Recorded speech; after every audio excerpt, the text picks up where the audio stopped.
Radio Campus. La science infuse.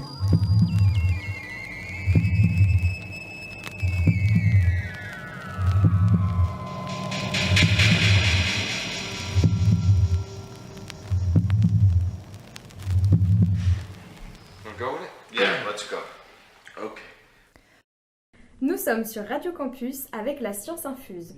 Nous sommes aujourd'hui en compagnie de Emmanuel Percheron, manager pour Cosmétosciences à l'Université d'Orléans, qui a généreusement accepté notre demande d'interview. Merci à vous. Cette interview est réalisée dans le cadre de notre stage à l'initiation au journalisme scientifique à Radio Campus en collaboration avec Cosmétosciences. Je suis Stécie. Bonjour Emmanuel. Bonjour. Êtes-vous d'Orléans ? Oui. D'accord. Avez-vous étudié ici à Orléans ? Quel parcours ? Alors tout à fait, j'ai étudié à Orléans. J'ai commencé par faire médecine à Tours et puis finalement j'ai pas eu le concours et je suis revenue sur Orléans pour faire une licence de biologie, de biochimie particulièrement, avec plein d'options en chimie organique. Et donc après ça, j'ai fait un master de chimie à l'Université d'Orléans aussi. Et j'ai poursuivi par une thèse à l'ICOA, l'Institut de chimie organique analytique, pour laquelle j'ai travaillé sur un composé d'origine végétale que j'ai extrait, pour lequel j'ai fait de la synthèse et de l'hémisynthèse et que j'ai testé au CBM sur certaines voies biologiques.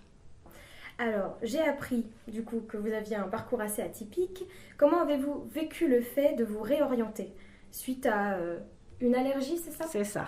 Alors en fait, moi, à la suite de ma thèse, je suis partie travailler en R&D dans une boîte, dans une entreprise qui faisait des produits phytosanitaires. Donc j'étais en laboratoire de chimie. Ça se passait très bien, aucun problème, jusqu'à au bout d'un an, en fait, j'ai développé une sensibilité à certains produits chimiques. Ce qui a fait que je ne pouvais plus du tout travailler en laboratoire. Donc, j'ai réessayé, ça ne marchait pas. Finalement, je suis sortie du labo. L'entreprise a souhaité me garder quand même pour développer des projets d'innovation, lancer des premiers tests notamment sur la caractérisation d'interactions intramoléculaires. Donc à la suite de ça, il a quand même fallu que je me concentre sur le fait de est-ce que je restais dans la R&D, est-ce que je restais dans la chimie. J'étais à l'étranger, je suis revenue en France, j'ai refait une formation en management à l'IAE d'Orléans, très orléanaise. Et puis, je voulais vraiment essayer de sortir un peu de la pharma. Donc, je me suis orientée vers la cosmétique. Je me suis dit, pourquoi pas aussi sortir de la R&D. Donc, je suis plutôt allée vers la qualité. J'ai travaillé un petit peu chez Shiseido en contrôle qualité. Et puis, suite à ça, je suis arrivée sur le poste de manager Cosmétosciences. Depuis votre thèse sur l'activité anti-inflammatoire de certains composés organiques, avez-vous publié d'autres articles scientifiques ? Alors oui, parce que j'étais donc en postdoc en entreprise, mais j'ai quand même publié des brevets, des publications aussi directement sur le projet sur lequel je travaillais, et puis on a publié aussi des revues sur des moyens de germination, comment favoriser la germination de certaines plantes pour améliorer les rendements. Alors, vous êtes manager pour Cosmétosciences. Qu'est-ce que c'est ? Une entreprise, un projet ? Alors, Cosmétosciences, c'est un programme qu'on appelle ARD 2020, donc Ambition Recherche Développement 2020, qui est financé par la région Centre-Val de Loire. Il existe 5 ARD 2020 en région Centre-Val de Loire. Cosmétosciences fait partie de ces 5 depuis 2015. Donc, depuis 2015, Cosmétosciences travaille à fédérer les compétences d'abord académiques autour de la cosmétique et puis on essaye d'identifier les besoins des industriels, des académiques, de voir quel partenariat pourrait être le plus adéquat pour développer de nouveaux projets d'innovation. Donc on a construit un réseau en 2015-2016 d'abord, ce qu'on appelle la première phase de Cosmétosciences, où vraiment on a fédéré toutes les compétences de recherche académique, industrielle sur la région Centre-Val de Loire. En parallèle, on a essayé de développer un soutien aux formations universitaires, licence pro, master, doctorat, en lien avec la cosmétique. Et puis, on participe à plusieurs animations où on met en place des animations de vulgarisation scientifique. Vous êtes la fondatrice du coup de ce projet. Alors, je ne suis pas la fondatrice. Avant moi, il y a d'autres personnes qui ont travaillé. Moi, c'est vrai que je suis arrivée sur le poste de manager quand Cosmétosciences a été signé avec la région. Le projet a vraiment été travaillé. Il travaillait depuis plusieurs années avant 2015. Il y a eu plusieurs propositions de projet et puis ça s'est concrétisé en 2015 avec l'opportunité de bénéficier de financement ARD 2020. L'Université d'Orléans a toujours été derrière ce type de projet pour vraiment monter un projet fédérant des compétences académiques avec la Cosmetic Valley. Et puis on travaille avec l'Université de Tours, le CNRS et puis l'association Le Studium qui nous permet de faire tout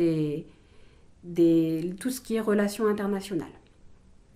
La cosmétique verte connaît un vrai essor. Pouvez-vous nous expliquer ce que c'est et pourquoi cet engouement ? Aujourd'hui, on entend beaucoup de la part des médias, principalement les problèmes de réglementation, de toxicité d'ingrédients.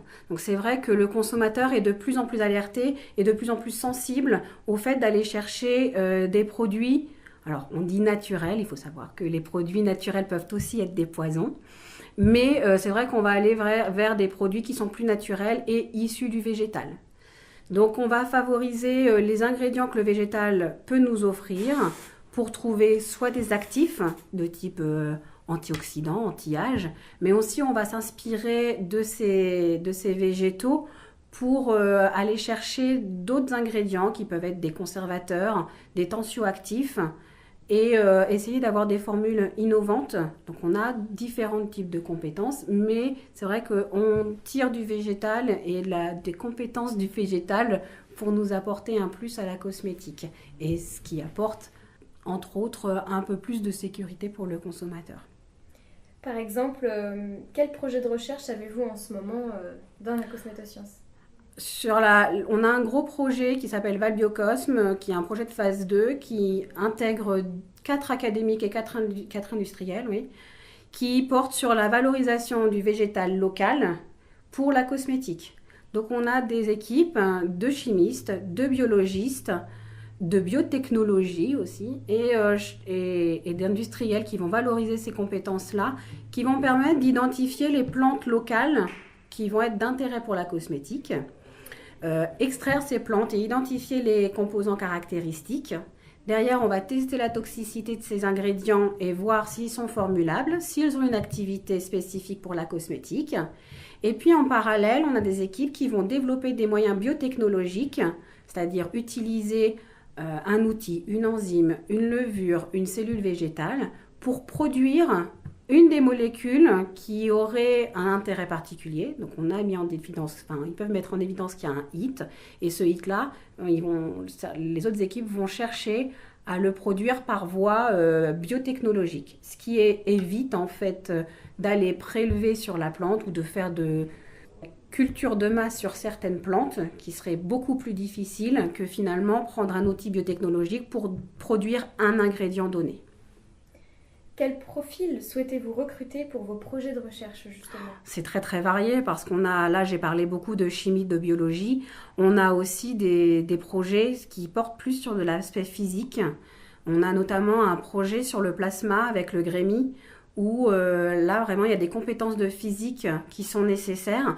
Le plasma, il faut savoir que c'est quelque chose de très porteur, en tout cas les résultats qui ont été donnés dans le projet Plasmacosme sont très porteurs, soutenus par Cosmétosciences. Il y a eu aussi un soutien au travers d'un prix international qui est Cosmetic Victories pour le projet Plasmacosme. Donc là, eux, ils vont chercher plutôt des physiciens. On a aussi des projets sur des modèles mathématiques de peau. Donc on va aller chercher des informaticiens, des mathématiciens. On peut aussi aller chercher des physico-chimistes, toutes les personnes qui vont travailler sur les formulations. Donc voilà, on a vraiment des profils très très variés et ça va dépendre en fait du projet à développer à ce moment-là.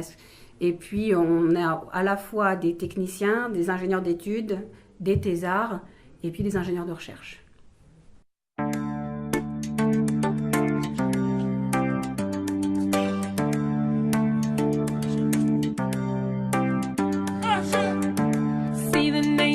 Through the people's eyes, see tears that flow like rivers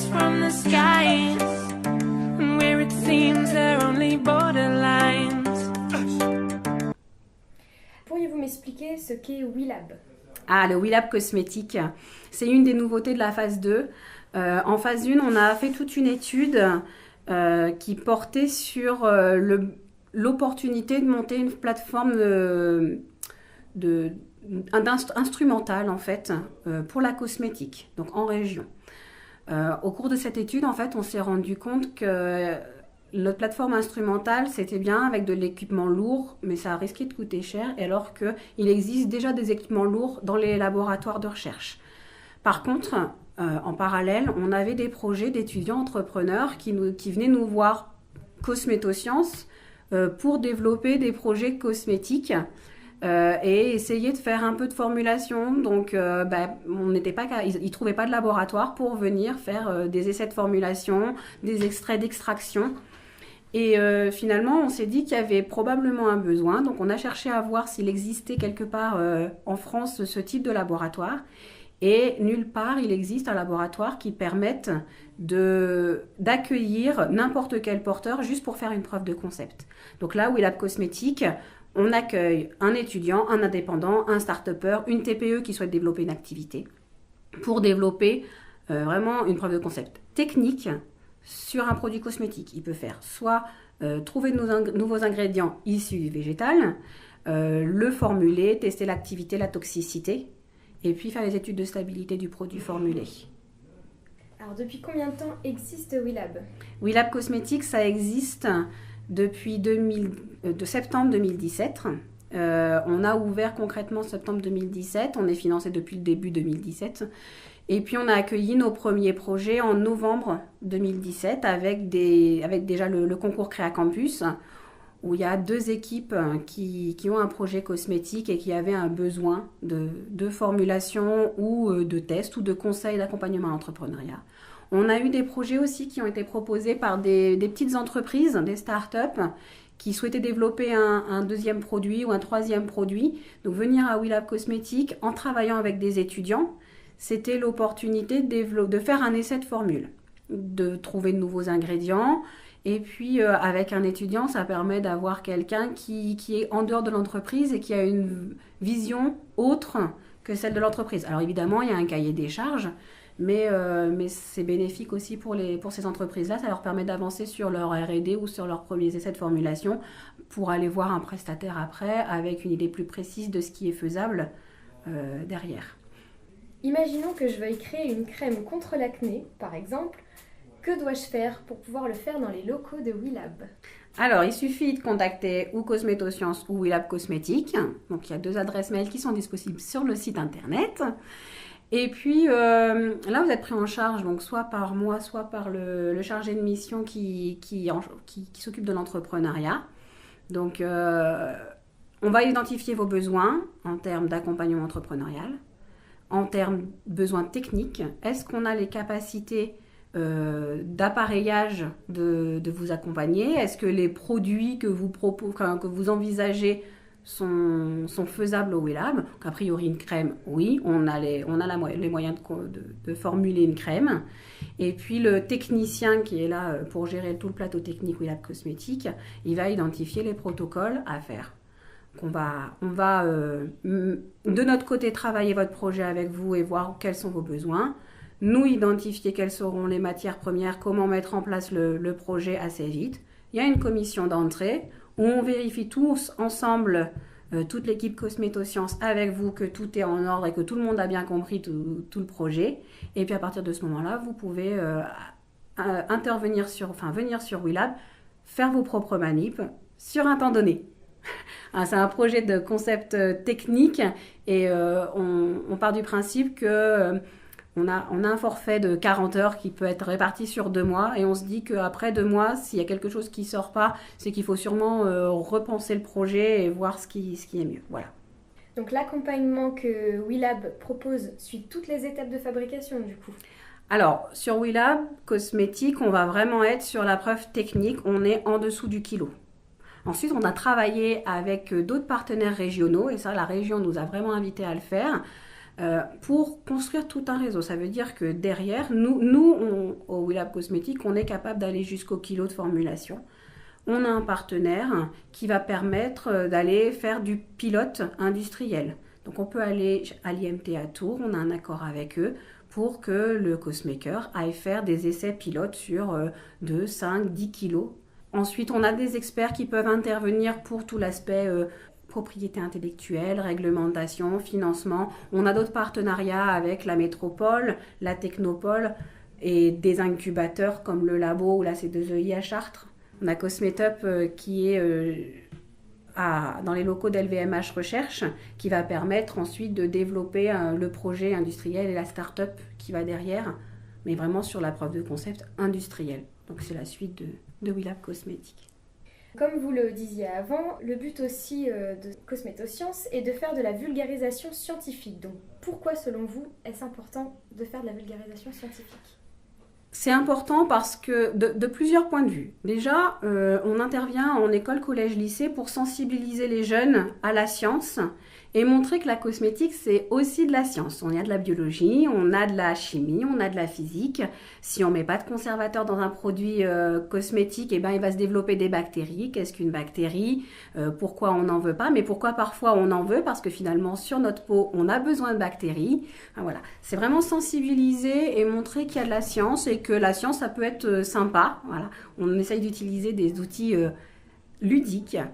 On a aussi, on se donne aussi une mission d'information. Donc, on organise des conférences grand public. On a fait ça notamment sur les nanotechnologies. Donc, c'est vrai que les nanos, c'est quelque chose qui peut faire peur au grand public, aux consommateurs. Donc, c'est aussi un moyen de proposer un échange avec un expert et de démystifier certains problèmes. On a eu une conférence sur la chimie verte et tous les produits qui peuvent être issus ou avec un impact environnemental fort. Enfin, vraiment aussi tout ce qui est ce dont le consommateur pourrait avoir peur. Et on prend notre rôle plus en faisant intervenir des experts, des enseignants-chercheurs et des personnes qui savent, en fait, qui sont des professionnels de cette thématique-là. Merci encore d'avoir accepté notre demande d'interview.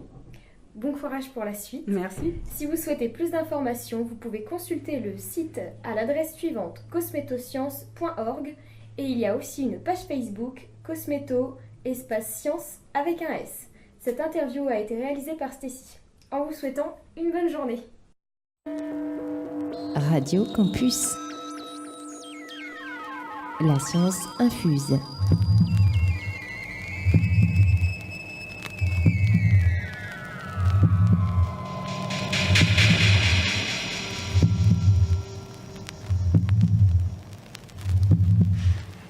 Wanna go with it? Yeah, let's go.